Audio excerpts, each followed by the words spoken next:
అపార అభివృద్ధి జరుగుతుంది. సో ఇప్పుడు మీరే ఆలోచించుకోండి ఎంత ఇంపార్టెంటో రాజన్న మనకి రావడం. జగనన్న చాలా ఒక నవరత్నాలు అనే పథకం ప్రవేశపెట్టారు. దాని గురించి మీకు ఎంత తెలుసో నాకు తెలియదు, కానీ ఈ రోజు నేను చెప్తాను. జగనన్నతో పాటు మీ గురించి మన ముఖ్యమంత్రులు ఆయన పథకాలు ప్రవేశపెట్టారు. అది ముఖ్యంగా తెలుసుకోవాల్సిన విషయం.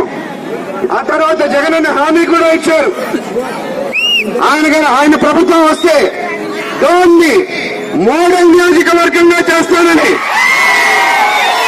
అంటే ఏంటో తెలుసా, ఈ ప్రాంతానికి స్పెషల్ గా ఒక ఏపీకి స్పెషల్ స్టేటస్ ఎలాగో ఈ ప్రాంతానికి స్పెషల్ స్టేటస్ మన గవర్నమెంట్ ఇస్తుంది. అది ఆయన చెప్పింది. ఒక స్పెషల్ స్టేటస్ అనేది ఎంత ఇంపార్టెంటో మనం. హలో, మిమ్మల్నే యోయో టీవీ యాప్ డౌన్లోడ్ చేసుకున్నారా? ఇంకా లేదా? మీ యాప్ స్టోర్ కి వెళ్ళి వెంటనే డౌన్లోడ్ చేసుకోండి.